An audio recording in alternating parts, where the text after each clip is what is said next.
how did you get involved with bands? I wanted to play electric guitar. I made one at school, a miniature one, and it didn't work. So I got a job and bought one. Bought a guitar for about 20 quid.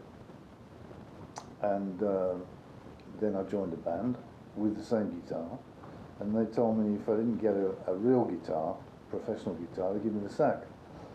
So I got the window cleaner to sign an HP contract and bought a Fender guitar. And that's how I started. So how old were you? 17, I think. And what was your first band? It was called the Dice Men, and I played with the guitar. What was the lineup? Bass, drums, rhythm guitar and lead guitar, one vocalist, two vocalists.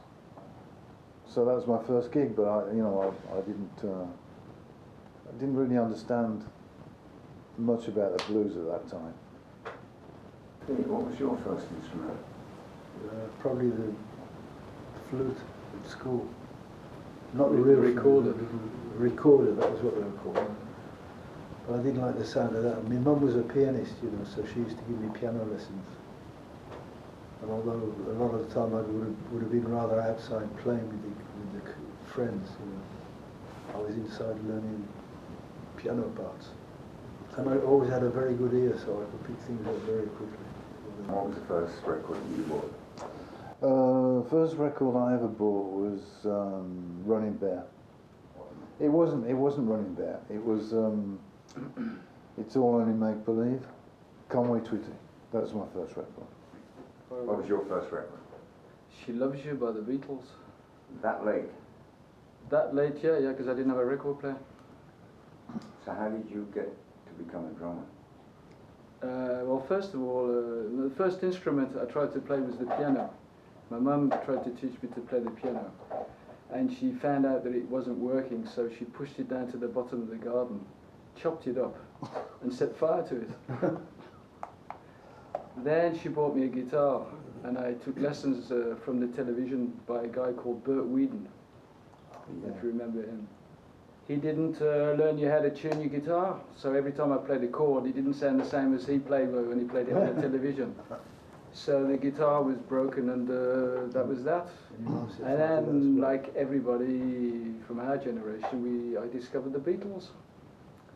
When I started banging around on an old radiator, and I saved up some money to go and buy a Gigster snare drum, the Jack Woodruff's in Birmingham, and brought it back home, and my parents went crazy.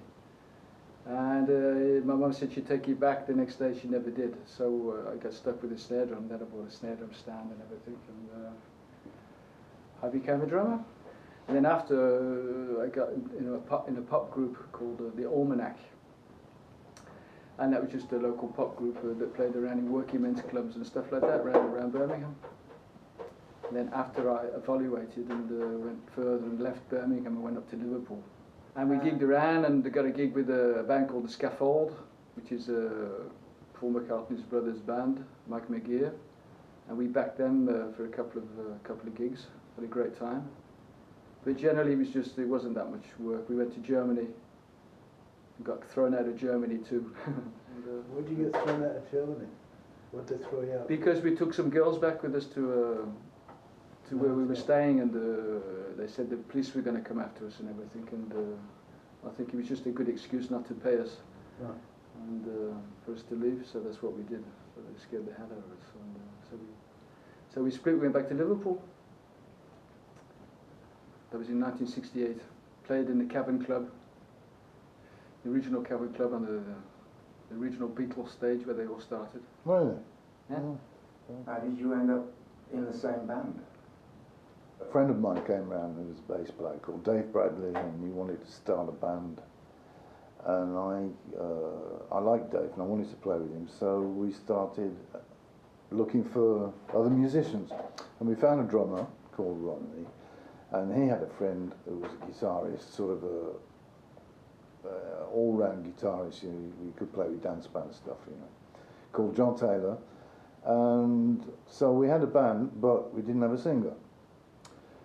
So I said, we really need a singer. So I don't know what I was going to do. I could sing a bit, but not much.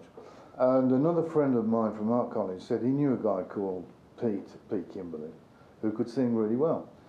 And it just so happened that Pete and his family were, his brothers, I think his brother and his two sisters were having a party at the house where they lived. And so we went round, I knocked on the door. I think I remember this is right.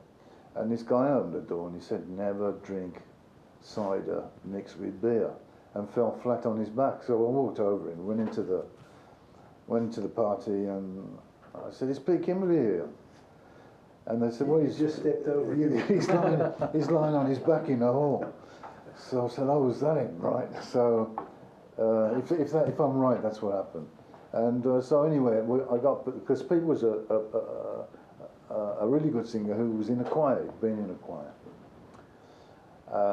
He was a real singer, not just some guy, because I could sing, you know, but I'm not a real singer. So anyway, Pete sort of joined the band, because I got him in. I wanted Pete to join the band, and that became You Know Who. All of our generation had been just about flattened out by the Beatles. Most people didn't want to do anything other than learn how to play guitar and be in a rock and roll band. That's right. Yeah.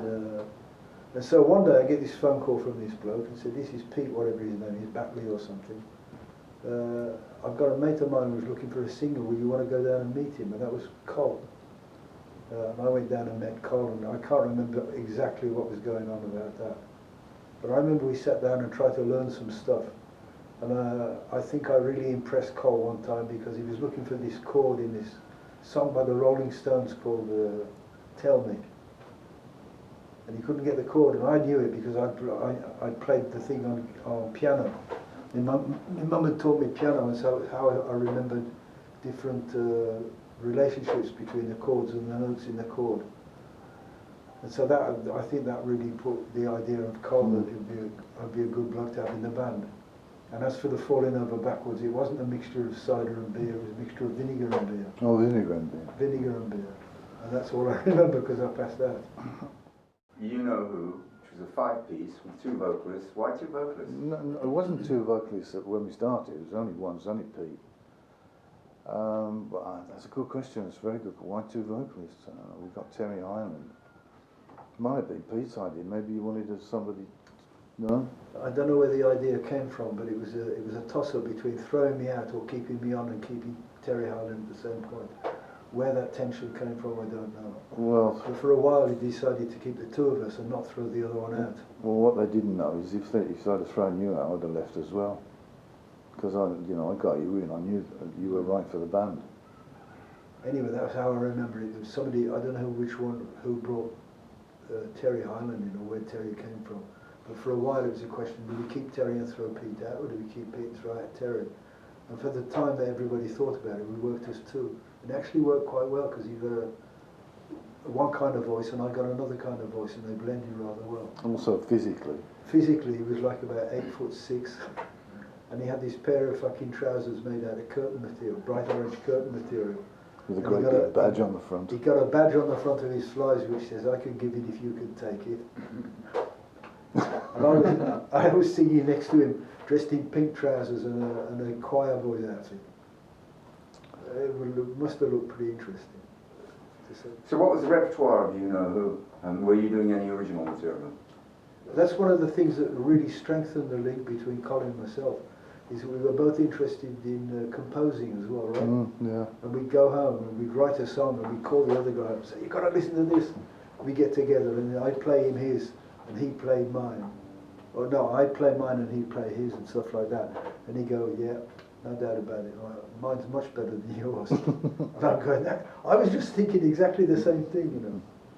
So we actually decomposed together, but we learnt a lot of Beatles songs, a lot of Rolling Stones songs. It was a great era, the 1960s.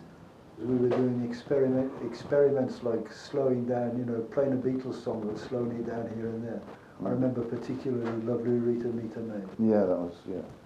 It didn't sound bad, it was interesting, but it completely baffled the people who were listening to us because they get into the song and then all of a sudden this thing happened that the Beatles didn't do. And the time they got over that, then we'd be back into our lovely Rita, Meter Maid. Mm. Anyway, yeah.